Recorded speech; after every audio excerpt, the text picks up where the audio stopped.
우리에게 주시는 말씀 마태복음 5장 27절, 28절 말씀 함께 보겠습니다.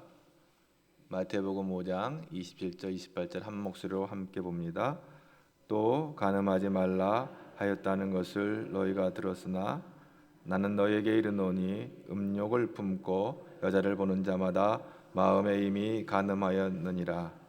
오늘 예수님의 가르치면 십계명 구약에 나오는 제7계명에 있는 간음하지 말라 하는 말씀으로 서기관과 바리새인들의 의보다 더 나은 의를 설명하기 위해서 또 이 계명을 인용하고 계시는 것을 보게 되어집니다.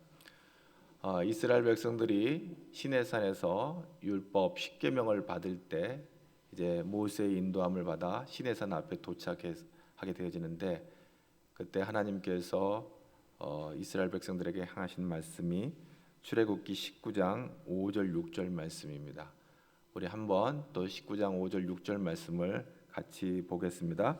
세계가 다 내게 속하였나니 너희가 내 말을 잘 듣고 내 언약을 지키면 너희는 모든 민족 중에서 내 소유가 되겠고 너희가 내게 대하여 제사장 나라가 되며 거룩한 백성이 되리라. 너는 이 말을 이스라엘 자손에게 전할지니라. 모세를 통해서 주신 이 프로포즈입니다. 너가 내 말을 잘 듣고 이제 내 언약을 지키면, 하나님께서 주신 이 말씀을 너희가 잘 지키면 너는 제사장 나라가 되고 거룩한 백성이 된다. 이런 약속의 말씀을 주시는 것입니다. 구약에는 십계명이 있고요, 신약에는 산상수훈, 팔복을 중심으로 해서 마태복음 5장, 6장, 7장에 이어지는 그리스도인이 어떠한 삶을 살아야 되는지를 가르쳐주는 귀한 말씀입니다. 특별히 오늘 구약의 출애굽기 20장 14절, 십계명의 7계명입니다. 한번 볼까요? 간음하지 말라. 이것은 이제 옛 약속, 구약, 옛 언약이죠. 구약의 약속이 이런 말씀이 선포되고요. 만약에 이 간음하지 말라 이 명령을 어기면 어떻게 되냐고요? 레위기 20장 10절에 그 징벌이 나와 있습니다. 다 같이 봅니다. 누구든지 남의 아내와 간음하는 자, 곧 그의 이웃의 아내와 간음하는 자는 그 간부와 음부를 반드시 죽일지니라. 고대 유대인 사회 속에서 지옥에서 결코 돌아올 수 없는 사람 셋이 있는데, 그 중에 간음을 범한 사람이 들어갑니다. 유대인들은 간음을 커다란 악행으로 여겼습니다. 그런데 흥미로운 것은 성서학자 윌리엄 바클레이가 이렇게 공부를 해보니까 유대교에서 간음죄보다 더 무서운 죄가 없고, 유대교 안에는, 그런데 아이러니하게도 간음보다 더 흔한 죄가 없었다는 것은 인간성의 역설이다, 이런 말을 합니다. 모세가 시내산에서 이스라엘 백성들에게 주시는 그 십계명을 받을 때, 하나님께서 주시는 그 십계명 받을 때 당시 고대 근동의 그 주변 사람들의, 그러니까 이방 나라들의 성문화는 어떠했는가, 그것을 알게 되어지면 이 말씀을 좀 더 이해하기가 더 쉽습니다. 고대 근동 지방의 사회에서는 간음을 오히려 신성시하거나 간습화되어 있는 것을 보게 되어집니다. 고대 종교는 정도의 차이가 있지만 이 자연의 생산력을 아주 신성화했습니다. 곡식이 자라고 과일이 열매를 맺고 가축이 새끼를 생산하는 이 힘을 고대인들은 아주 신성하게 생각했습니다. 그래서 생명력을 신성하게 본 것이죠. 그 생명력의 절정은 바로 인간을 생산하는 이 행위를 거룩하게 보는 것입니다. 그래서 이방신들의 사원에서 수백 명의 여사제, 이른바 거룩한 창녀라 불려지는 성창과 남사제 등이 등장을 합니다.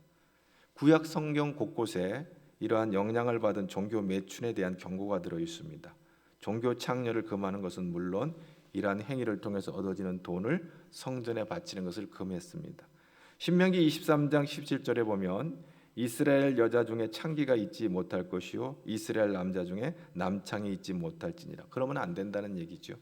18절에 창기가 번 돈과 개 같은 자의 소득은 어떤 서운하는 일이로든지 내 하나님 여호와의 전에 가져오지 말라. 이 둘은 다 내 하나님 여호와께 가증한 것이니라. 하나님께서 가증히 여기신다 이렇게 말씀하고 있습니다. 유다 왕 때 아사 왕이 남색하는 자들을 쫓아냈다는 기록이 왕상 15장 12절에 있습니다. 열왕기상 15장 12절에 남색하는 자를 그 땅에서 쫓아내고 그의 조상들이 지은 모든 우상을 없애고, 남색하는 자들은 바로 남창들입니다. 그렇습니다. 참 이 고대 시대에 현대 이상으로 아주 음란하고 악한 그런 시대였던 것이죠.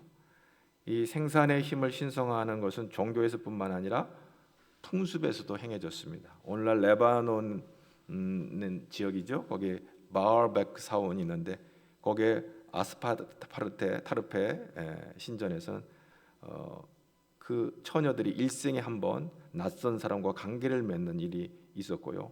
키프로스 섬 파포스에는 모든 여인들이 자신의 몸을 창녀로 바치지 않으면 안 되는 그런 풍습이 있었습니다. 또 이집트 테베에서는 결혼 정년기에 이른 모든 처녀들이 결혼하기 전 한 달 동안 신전에서 창녀 노릇을 하는 그런 습속이 있었습니다. 이런 성적 교접이 예배의 형태로 유행하던 그러한 문화의 영향을 받는 사람들에게 간음을 금지하는 이 10계명의 7계명은 충격적인 겁니다. 고대 근동의 성개념이 희박한 환경 속에 순결이라고 하는 이 이상이 생겨나게 된 것이죠. 혁명적인 사건이죠. 그런데 이 간음에 대한 고대 유대인들의 해석은 차이가 있습니다. 하나님께서 그렇게 10계명을 주셨지만 그들이 적용하는 데 있어서는 제한이 되어 있었습니다. 일반적으로 간음은 모든 성적 외도로 규정하지만 고대 유대인들은 단지 다른 사람의 아내와 성적인 접촉을 한 것만을 간음으로 규정을 했습니다. 그것만으로 제한적으로 해석을 했어요. 따라서 모든 간음에는 여자의 결혼 여부만이 문제시되었을 뿐 남자의 결혼 여부는 중요하게 생각하지 않았어요. 결혼한 여자냐 결혼하지 않은 여자냐, 이것이 아주 중요했어요. 당시 문화 속에 능력만 되면 여러 명의 부인과 첩을 가질 수 있고 또한 자기 종이나 매춘부들과의 관계도 허락이 되었습니다. 이러한 관습 가운데 유대인들의 남성들에게서는 굉장히 자유로운 것이며 욕망을 충족하기 위해서는 부족함이 없는 그런 세팅이 되는 상황이에요. 한마디로 결혼한 여자만 건드리지 않으면 죄가 되지 않는 그런 상황이죠. 그럼에도 불구하고 그들의 구약 역사 속에 보면 간음이 흔한 거였다는 것이죠. 예레미야 선지자가 통렬하게 질타를 합니다. 예레미야 5장 8절에 그들은 두루 다니는 살진 수말같이 각기 이웃의 아내를 따르며 소리 지르는도다. 이 표준 세면역을 보면 그들은 살지고 정욕이 왕성한 순말과 같이 되어서 각기 이웃의 아내를 탐내어 울부짖는다. 이렇게 번역을 하고 있습니다. 바로 이스라엘의 유대 남성들이 이웃의 아내를 탐하는 간음의 죄를 끊임없이 범하는 것을 에레미야 선지자가 아주 꾸짖는 이야기죠. 레위기와 신명기 등에는 강력한 규정으로 간음을 이제 제한을 하고 있습니다. 그럼에도 불구하고 그러한 죄들이 다반사였다는 것이죠. 자, 간음에 대한 강력한 처벌을 규정하고 있음에도 불구하고 그들은 그러한 죄들을 쉽게 범하게 되어졌는데 오늘 본문에서 예수님은 한 발 더 나아가는 말씀을 합니다. 오늘 마태복음 5장 28절 말씀 들어가 보겠습니다. 나는 너희에게 이르노니 음욕을 품고 여자를 보는 자마다 마음에 이미 간음하였느니라. 너희가 간음하지 말라는 말, 구약의 말을 들었지. 그거 어기면 너희들 죽어. 그런데 그 간음에 대한 정의가 한 번 더 깊이 들어갑니다. 음욕을 품으며 여자를 보는 것만으로도 이미 간음해. 그럼 돌 맞아 죽어야 되는 거예요. 인간의 한계와 무력함을 예수님께서 확인해 주고 계시는데요. 그럼 어떻게 돼요? 마태복음 5장 29절 30절 다 같이 봅니다. 만일 내 오른눈이 너로 실족하게 하거든 빼어내버리라. 내 백체 중 하나가 없어지고 온몸이 지옥에 던져지지 않는 것이 유익하며 또한 만일 내 오른손이 너로 실족하게 하거든 찍어내버리라. 내 백체 중 하나가 없어지고 온몸이 지옥에 던져지지 않는 것이 유익하니라. 이 정도면 어디를 가든지 백화점을 가든지 지하철을 타러 가든지 광장을 가든 시장을 가든 어디를 가든지 눈 하나 없는 사람, 손 하나 없는 사람 차고 넘치게 될 거예요. 이것은 그때 당시뿐만 아니라 오늘 이 시대도 역시 주님께서 정하신 이 규정대로라면 거의 다 눈 하나 없이 살아갈 거예요. 손 하나 없이. 바리새인보다 더 나은 의가 뭐예요? 인간에게서 찾을 수가 없어요. 너희가 바리새인들보다도 서기관 바리새인보다 더 나아야 된다.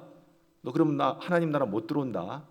이렇게 말했는데 인간에게서 찾을 수가 없어요. 인간에게서. 우리 로마서 3장 20절 말씀 한 번 더 보겠습니다. 그러므로 율법의 행위로 그 앞에서 의롭다 하심을 얻을 육체가 없느니 율법으로는 죄를 깨달음이니라. 23절 모든 사람이 죄를 범하였음에 하나님의 영광에 이르지 못하다. 24절 그리스도 예수 안에 있는 속량으로 말미암아 하나님의 은혜로 값없이 의롭다 하심을 얻은 자 되었느니라. 자, 그렇습니다. 일단 율법의 행위로 구약에서 간음하면 너희들 죽는다. 그 법을 정해놓았지만 그 법을 지켜서 의롭다 하심을 얻을 육체가 없다 그랬어요. 다만 율법은 이 사람이 죄인인 것을 깨닫게 하는 조문이 되는 거예요. 그 조문을 통해서 10계명, 7계명을 보면서 그걸 어길 때 이제 이 사람은 죄인이다라는 것을 깨닫게 해주는 것이죠. 그래서 하나님 앞에 하나님의 영광에 이르지 못했어요. 하나님 앞에 서지를 못하는 거예요. 그래서 그리스도 예수 안에 있는 속량, 신약, 구약에서는 주결한데 신약에서는 하나님의 은혜로 값없이 의롭다 하심을 얻은 자 되었다. 그런 죄인이 죽어라 하는 이 죄인이 신약에 와서는 사는 길이 열렸다는 것이죠. 예수 안에 있는 속량으로 말미암아 하나님의 은혜로, 그건 복음이죠. 값없이 의롭다 하심을 얻게 됐어요. 어떻게? 25절 말씀 또 봅니다. 3장 25절 이 예수를 하나님이 그의 피로써 믿음으로 말미암은 화목제물로 세우셨으니 이는 하나님께서 길이 참으시는 중에 전에 지은 죄를 간과하심으로 자기의 의로우심을 나타내려 하십니다. 전에 지은 모든 죄가 없던 걸로 되는 거예요. 죄인임에도 불구하고 없던 걸로 전에 지은 죄를 간과하심으로 어떻게 하신다고요? 26절 곧 3장 26절 곧 이때에 자기의 의로우심을 나타내사 자기도 의로우시며 또한 예수 믿는 자를 의롭다 하려 하십니다. 바리새인보다도 더 나은 의를 우리가 어떻게 얻을 수 있습니까? 예수 믿는 자를 의롭다 하려 하십니다. 예수를 믿음으로 의롭게 여기시는 것이죠. 십자가에 우리 죄를 다 못 박는 거예요. 예수 그리스도를 믿는다고 하는 것은 우리의 모든 허물과 죄를 십자가에 못 박고 그리고 예수님의 구속의 속량이라고 그랬죠. 구속의 은혜를 힘입어서 우리가 죄인임에도 불구하고 바리새인들의 그 행위 구원보다도 더 엄격하지만 예수 그리스도를 통해서 우리는 하나님의 의를 이루는 복을 받게 되는 거예요. 할렐루야. 이게 얼마나 놀라운 일인지 말로 할 수 없어요. 수천 년 동안 인간들이 이 죄와 허물 가운데 허우적거리고 다니는데 우리가 사는 길은 예수 믿는 길밖에 없는 거예요. 자, 그래서 골로새서 3장 1절을 다 같이 또 봅니다. 1절 그러므로 골로새서 3장 1절입니다. 그러므로 너희가 그리스도와 함께 다시 살리심을 받았으면 위의 것을 찾으라. 거기는 그리스도께서 하나님 우편에 앉아 계시느니라. 위의 것을 2절 위의 것을 생각하고 땅의 것을 생각하지 말라. 3절 이는 너희가 죽었고 너희 생명이 그리스도와 함께 하나님 안에 감추어졌습니다. 4절 우리 생명이신 그리스도께서 나타나실 그때에 너희도 그와 함께 영광 중에 나타나리라. 5절 그러므로 땅에 있는 지체를 죽이라. 곧 음란과 부정과 사욕과 악한 정욕과 탐심이니 탐심은 우상 숭배니라. 우리가 하나님의 통치 아래에 있는가가 중요한 거예요. 하나님은 우리를 지으신 창조주로서 복을 주시려는 분인데 그 통치와 복 주심 아래 우리가 있을 때 복을 받는 것입니다. 그렇지 않으면 우리가 우리 자신이 주인이 되고 하나님과 상관이 없을 때는 우리가 어떠했냐면 음란과 부정과 사욕과 악한 정욕과 탐심은 곧 우상 숭배라고 하는데 이것들이 주인이 되고 왕 노릇하는 거예요. 우상이라는 게 뭐예요? 자기의 소원하고 필요한 것을 이루는 수단이잖아요. 우상에는 인격도 없고 도덕성도 없어요. 수단 방법이 없어요. 우상은 스스로 존재하는 것이 아니라 사람이 만든 것입니다. 하나님 없는 인간이 하나님 없다 하는 인간들이 만들어내는 것이 바로 음란과 부정과 사욕과 악한 정욕과 이 탐심, 이런 것들은 생명이 없는 것으로 진리가 없기 때문에 사망이 그러한 것처럼 시간이 흐를수록 썩어져가는 것들입니다. 이것에 붙잡혀 있다가는 살 길이 없는 거예요.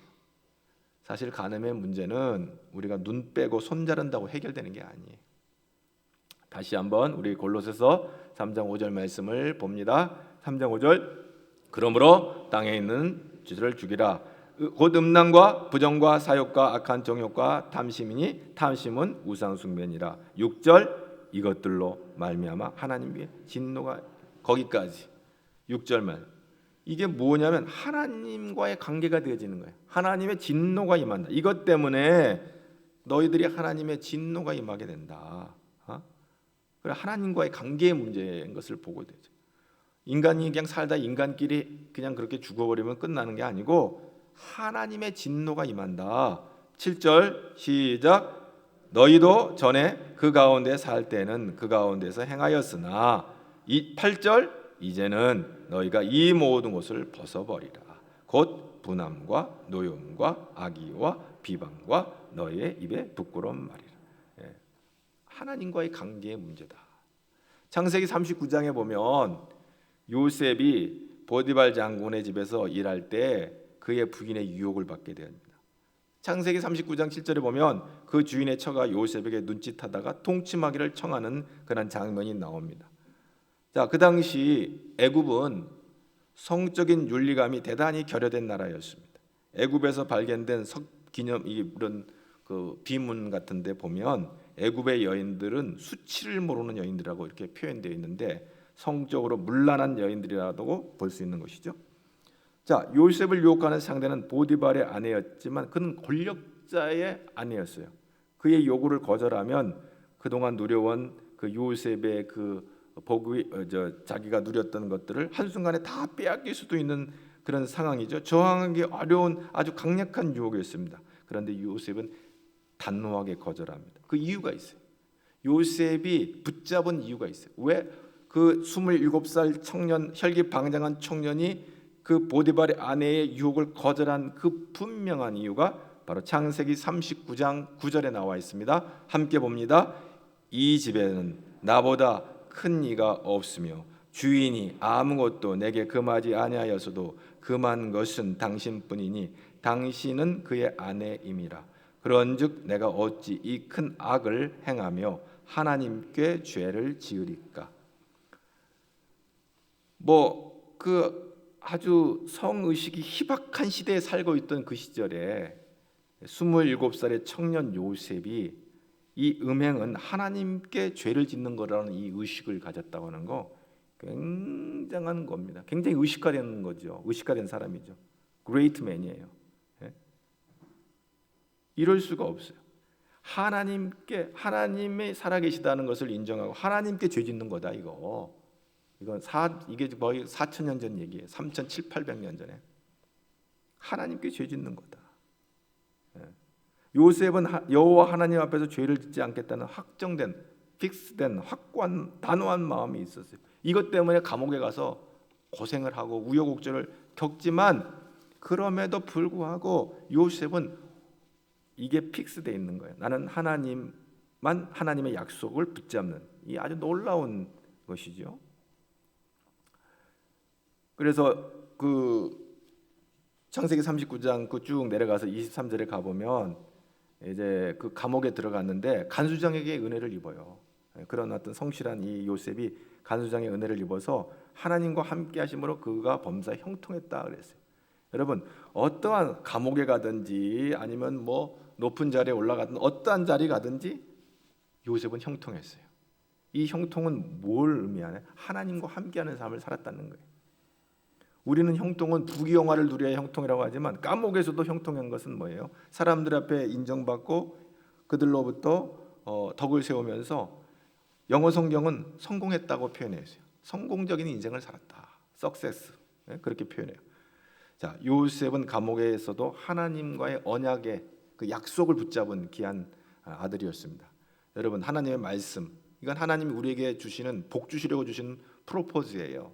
이 언약을 너에게 준다. 십계명을 둘 때 이건 내가 너에게 복을 주려고 주는 거다라고 이렇게 하나님께서 모세를 통해서 이스라엘 백성들에게 말씀을 하시는 거예요. 그래서 그걸 붙잡는 자는, 그럼에도 하여튼 붙잡는 자는 사는 거예요. 그러나 붙잡지 않는 자는 죽는 거예요. 자, 성경은 말이죠. 구약 성경을 딱 지난번에도 딱 한마디로 요약하면 뭐냐? 첫째 뭐라 그랬어요? 하나님 사랑. 둘째 이웃 사랑. 이거예요. 구약 성경을 우리가 이 구약의 이 하나님의 말씀을 딱 쥐어짜면 딱 요 두 가지가 나와. 하나는 하나님 사랑, 하나는 이웃 사랑이에요. 이 말씀을 붙잡을 때 우리는 하나님의 온전한 자녀가 될 줄로 믿습니다. 모든 포커스가 하나님 사랑, 이웃 사랑이에요. 하나님의 눈으로 보는 거야. 우리가 이 모든 행위가 하나님이 다 보고 계시는 거예요. 사람이 보고 있어요. 그러니까 이 하나님 사랑, 이웃 사랑, 이것이 초점이 되는 거예요. 자, 그래서 이제 오늘 31절 우리 한번 또 마태복음 5장 31절 한번 봅니다. 또 일러스되, 마태복음 5장 31절 시작. 또 일러스되 누구든지 아내를 버리려거든 이혼 증서를 줄 것이라 하였으나 32절 나는 너희에게 이르노니 누구든지 음행한 이유 없이 아내를 버리면 이는 그로 간음하게 하며 또 누구든지 버림받은 여자에게 장가드는 자도 간음합니다. 근데 여러분 참고로 아셔야 될 것은 뭐냐면 여기 지금 31절에 나오는 이 아내는 요즘의 아내와 다른 아내예요. 다른 여자예요. 요즘 시대와 다른 여자. 물론 좀 또 이렇게 적용될 수 있는 부분이 있을 거예요. 좀 더 들어보면 알아요. 어떤 여자인지. 자, 31절의 서기관과 율법은 누구든지 아내를 버리려거든 이혼 증서를 줄 것이라 하였으나, 이건 이제 구약의 말씀이죠. 예수님께서 그렇게 지금 말씀, 그런 말 너희들 들었고 이혼 증서를 쓰면 이혼할 수 있다고 했지만, 그렇지만 예수님이 하시는 말씀이 그러나 음행한 이유 없이 아내를 버리면 이건 간음하는 거다, 이렇게 말씀하시는 것이죠. 차이가 있어요. 이혼 자체를 어떤 수단으로 여기는 서기관과 이제 그 바리새인들을 질타하는 내용인데, 자, 이 아내를 버리는 행위, 이건 이제 이혼을 갖다 그렇게 표현했는데, 이혼 증서를 쓰므로 법이요, 법적으로 했어, 합법적이야, 이렇게 이제 말한다는 것이죠. 그런데 여기에 반한 이 말 속에 우리가 발견해야 될 것이 있어요. 너무 이혼 증서를 남발함으로 말미암아 아내를 버리는 일이 많았다는 것이죠. 당시 여자들은 비인격적인 존재로 무시당하고 비하됐고요, 언제든지 갈아치울 수 있는 소유물이에요. 소유물. 그러니까 자신 마음에 들지 않으면 이혼 증서 한 장 써줘서 얼마든지 갈아치울 수 있는 소유물로 여겼던 거예요. 인격체로 보지 않고 자기 마음대로 버릴 수 있는 짐처럼 취급을 했던 시대. 그래서 이들을 버리면, 이들은 이혼 증서를 받으면 이 인생들은 둘 중에 하나의 삶을 살아야 돼요. 죽든지 창녀가 되든지. 생존권이 달린 거예요. 그 당시에 여성들은 요즘 같은 여인들은 나름대로 다 독립적으로 경제력이 있다 보니까 너 없이는 못 사냐, 얼마든지 또 딴 데 가서 살림 차리고 잘 살아요. 근데 이 당시는 죽는 거예요. 이건 죽는 일이에요. 이혼한다는 것은 죽음을 말하는 거예요. 자, 그런데 이제 주석가 윌리엄 바클레이가 랍비의 율법에 여자는 바라든 바라지 않든 이혼당할 수 있으나 남자는 뜻만 있으면 이혼할 수 있었다는 것이 그 당시의 시절인데, 기준이 있어요. 무슨 근거를 가지고 그랬냐? 신명기 24장 1절의 말씀을 근거로 해서 유대인들이 이런 이혼 증서를 주고 여인들을 함부로 했단 말이죠. 자, 24장 1절 말씀을 한번 또 보겠습니다. 사람이 아내를 맞이하여 데려온 후에 그에게 수치되는 일이 있음을 발견하고 그를 기뻐하지 아니하면 이혼 증서를 써서 그의 손에 주고 그를 자기서 내보냄. 자, 앞쪽으로 넘어서 수치되는 일을 한번 보여요. 수치되는 일. 예? 앞쪽 A 24장 A를 봅시다. 자, 한번 거기 볼까요? 시작. 사람이 아내를 맞이하여 데려온 후에 그에게 수치되는 일이 있음을 발견하고, 네, 거기까지. 수치되는 일, 에르바트, 이게 뭐예요? 예? 이게 직역하면 벌거벗음이라는 뜻인데, 수치가 에르바트는 어떤 일이에요? 사건이에요? 그럼 이게 뭔가? 이걸 해석을 하는데, 유대 교회는 힐렐 학파와 쌈마이 학파가 있는데, 쌈마이 학파는 좀 보수고 힐렐 학파는 진보적인데, 이 힐렐 학파가 주류예요. 이들은 이 수치되는 일을 이렇게 해석을 해요. 쌈마이 학파는 이거는 음행하는 거, 이 수치되는 것은 음행이다, 이렇게 해석하는데, 힐렐 학파는 이걸 좀 더 확대해서 이렇게 해석을 해요. 아내가 접시를 더럽혀도 이것은 이혼 사유가 되는 것이고, 아내보다 더 좋아 보이는 여자가 있으면 이거 이혼할 수 있다고 주장하는 거예요. 말도 안 되는 거죠. 응? 남편이 원하면 그야말로 언제든지 이혼당할 수 있었어요. 이런 유전을 갖고 있는 서기관과 바리새인에게 예수님의 말씀 단순히 도덕적인 훈계가 아니에요. 여성을 소모품쯤으로 비하하던 당시 시대에 대한 엄중한 경고의 목소리. 물론 오늘날 이 시대에도 여러 가지 이런 것이 적용되는 부분이 있을 수 있으나, 그 당시는 너무너무 여성들에게는 인권이라는 것이 없었던 시절이에요. 그러고 보면 예수님의 가르침은 매우 충격적이고 혁신적인 외침이었죠, 당시에. 지금으로 봐도 굉장히 여성의 인권을 존중해지는 아주 수준 높은 메시지가 아닐 수가 없어요. 자, 바리새인과 서기관보다 더 나으를 말씀하고 있는데, 역시 서기관과 바리새인의 율법은 간음하지 말라, 그 행위만 범하지 않으면 우리는 깨끗하다고 생각했지만, 예수님은 음욕을 품고 여자를 보는 것마저도 간음하니 그도 돌로 쳐 죽여야 되고 눈 빼고 손 자르고, 이건 뭐 엄청난 말씀이 아닐 수가 없습니다. 자신의 욕구를 해소하기 위해 하나의 대상으로 보는 순간 그 대상들은 하나의 물건에 지나지 않게 되는 것입니다. 하나님의 형상대로 지은 인간을 내 마음대로 내 욕구대로 처분할 수 있는 소유물이나 재산이나 또는 어떤 물건으로 전락하게 되는 것, 바로 이것에 대한 예수님의 예리한 지적인 것이죠. 그런데요, 오늘날 자본이 지배하는 물질 만능의 시대, 소비 지향적인 소비 사회에서 얼마나 인격들이 상품으로 소비되고 있어요? 남자나 여자나? 어떻게 보면 오늘 2000년 지난 오늘 이 시대도 마찬가지일 거예요. 예수님 바로 이것을 지적하는 것일 거예요. 갈라디아서 3장 28절에 사도 바울은 이 예수님의 말씀을 잘 깨달아 앓고 이렇게 말합니다. 너희는 유대인이나 헬라인이나 종이나 자유인이나 남자나 여자나 다 그리스도 예수 안에서 하나입니다.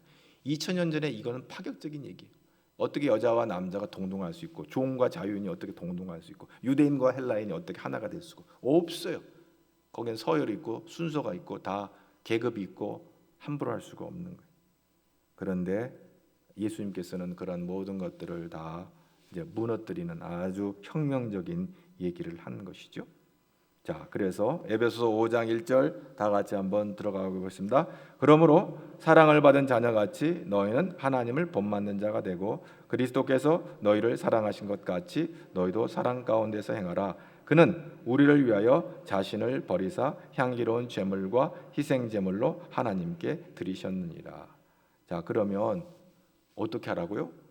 3절에 하나님을 본받으니까 너희도 사랑 가운데 행하라. 그러면 어떻게 하라고요? 3절 다 같이 봅니다. 시작. 음행과 온갖 더러운 것과 탐욕은 너희 중에서 그 이름조차도 부르지 말라. 이는 성도에게 마땅한 바니라. 5절 너희는 이것을 알거니와 음행하는 자나 더러운 자나 탐하는 자 곧 우상 숭배자는 다 그리스도와 하나님의 나라에 기어서 기업을 얻지 못. 너희들 천국 못 간다. 너희들 그렇게 살면 천국 못 간다. 네 마음대로 그렇게 살아라. 여기저기 다니면서 너희들 천국 못 가. 교회 다닌다고 천국 가는 거 아니야. 그래서 7절 8절 시작. 그러므로 그들과 함께하는 자가 되지 말라. 너희가 전에는 어둠이더니 이제는 주 안에서 빛이라. 빛의 자녀들처럼 행하라. 자, 중요한 것은 여기 있어요. 구약에서는 죽인다 그랬어요. 너희들 간음하면 죽인다. 그런데 신약에서는 달라요. 너희들 전에는 어둠이었지. 이제는 너가 예수 안에 오면 빛의 자녀야. 그럼 이제부터 어떻게 살아야 돼? 빛의 자녀들처럼 살아야 돼 라고 생명의 길을 열어놓으시는 것을 봅니다. 예수님께서 요한복음 8장에서 음행한 여인을 만나게 되는데 바리새인과 서기관들이 음행한 여인을 현장에서 잡아다가 예수님 앞에 데리고 왔어요. 그래 뭐라고 얘기하냐면 모세의 법에 의하면 이 사람 돌로 쳐 죽여야 된다고 하는데 예수님 어떡할까요? 라고 예수님을 시험을 해요. 그때 예수님 뭐라고 그랬어요? 너희 중에 죄 있는 자들이 먼저 이 돌로 쳐라. 그러니까 슬금슬금 나이 든 사람부터 하나하나 없이 사라져 버렸어요. 그래서 예수님께서 그 여성에게 물었어요. 야, 당신을 돌로 치려 하는 사람들이 다 어디 갔냐? 없습니다. 그때 예수님이 그에게 말해요. 나도 너를 정죄하지 않는다. 그러면서 뭐라고 말해요? 가서 다시는 죄를 범하지 말라. 용서해 주시죠? 살려 주시죠? 돌로 죽여야 되는데 구약의 말씀으로는 이거 돌로 쳐서 죽여야 되는데 거기서 다시는 죄를 범하지 말라고 나는 너를 정죄하지 않는다고 용서하시는 거예요. 여러분 과거에 아무리 흉악하고 악한 죄를 지었을지라도 예수 만나면 용서받는 줄로 믿습니다. 할렐루야. 예수님은 말해 나는 너를 정죄하지 않아. 그런데 누가 정죄하죠? 자기가 자기를 정죄하죠. 가룟 유다가 왜 죽었어요? 아이고 나 같은 놈은 살아서 뭐해. 주님은 가서 다시 죄를 범하지 말라. 나는 너를 정죄하지 않는다. 내가 너를 위해서 십자가 진다. 내가 너를 위해서 피 흘린다. 내가 죽겠고 너 산다. 나 죽고 너 살자. 할렐루야. 그래서 오늘 이 연약하고 무력한 우리를 구원하고자 몸짓고 피 흘리신 예수 그리스도가 필요한 이유죠. 우리의 행위로는요 구원받을 수가 없어요. 오늘 예수님은 우리의 신랑이 되십니다. 우리는 그분의 새로운 신부입니다. 신랑 되신 예수 그리스도 안에만 참된 사랑이 있어요. 인간의 이 세상에 어디를 가든지 참된 사랑은 없어요. 오직 예수 안에만 참된 사랑이 있는 줄로 믿습니다. 예수 안에서 우리는 새로운 언약의 백성이 되는 거예요. 뉴 테스트먼트, 올드 테스트먼트에서는 죽어야 돼요. 그런데 신약에 와서는 예수님 때문에 사는 거예요. 할렐루야. 옆 사람에게 그렇게 인사. 예수님 때문에 살았습니다. 예수님 때문에 산 거예요. 예수님 때문에. 십자가에서 우리를 구원하시기 위해서 우리를 죽기까지 사랑하신 거예요. 여러분 이 세상에 죽기까지 사랑하는 사람 만나기 어려워요.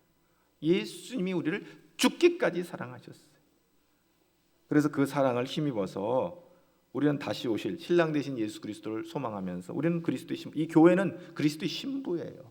신부의 가장 큰 덕목은 뭐예요? 정절이에요. 순결을 지키는 거예요. 우리는 믿음의 정절을 지키면서 주님 다시 오는 그날, 주님을 맞이하는 날까지 우리는 믿음을 잘 지킴으로 하나님께 영광 돌리는 복스러운 주의 백성들에게를 축복합니다. 이혼 증서가 뭘 의미해요? 나는 가늠한 여자라는 증거예요. 그거 말고는 써서 주지 마라. 하찮은 이유로 이 여인들을 버렸단 말이죠. 옛날 그 2000년 전에 유대인 남성들이 하찮은 이유로 여자들을 막 함부로하고 버렸단 말이에요. 그렇다면 뭐예요? 오늘 우리에게 주는 이건 영적인 교훈은 뭐예요? 우리가 하나님 앞에 정절을 지켜야 됩니다. 끝까지 어떤 고난이 올지라도. 오늘 사도 바울은 굉장히 율법에 능통한 학자잖아요. 그런데 그가 예수를 만난 다음부터 얼마나 모욕과 멸시와 어려움을 당했어요. 근데 끝까지 예수님을 붙잡고 이제 하나님 나라 유업을 얻는 귀한 주의 자녀가 되었습니다. 여러분 오늘 이 시간의 말씀은 단순히 성경이 얘기하는 건 도덕적인 윤리적인 얘기하는 거 아니에요. 오늘 우리가 영적으로 하나님 앞에 반듯하게 서게 될 때 우리는 하나님이 기뻐하시는 아들이 되고 딸이 될 줄로 믿습니다. 우리가 어둠 가운데 있었니? 너희가 전에는 어둠이었다 그랬어요. 너희가 전에는 어둠이었다. 이제는 주 안에서 빛이다. 오늘 이 산상수훈을 통해서 우리가 주시는 말씀입니다. 오늘 우리가 이 하나님의 말씀을 꼭 붙잡고 오늘 하나님 앞에서 믿음의 정절을 지키며 우리 육에 속한 인간의 삶, 대부분 가정의 달에 이 말씀을 통해서 행복한 가정을 이루는 비결 그런 얘기 많이 하는데 이것은 사실 굉장히 영적인 거예요. 이건 하나님과 우리와의 관계의 문제. 하나님을 꼭 붙잡음으로 말미암아 하나님께 영광 돌리는 복스러운 저와 여러분 되기를 주님의 이름으로 축복합니다. 오늘 주님께서 말씀하세요. 나는 널 정죄하지 않는다. 누가 정죄해요? 인간들이 정죄하는 거예요. 인간들이. 그 음행한 현장에 그 붙잡혀가 돌에 맞아 죽을 위기에 처해 있는 그 여인에게 뭐라고 말해요? 난 널 정죄하지 않는다. 여러분, 우리 주님은 여러분에게 말씀, 난 널 정죄하지 않아. 그리고 말씀하십니다. 너희가 전에는 어둠이었더니 이제는 주 안에서 빛이라. 오늘 주님을 만났을 때 주님 꼭 붙잡고 주님과 동행하는, 그래서 하나님께 영광이 되는, 자랑이 되는 저와 여러분 되기를 주님의 이름으로 축복합니다. 그래서 우리는 예수님이 필요한 거예요.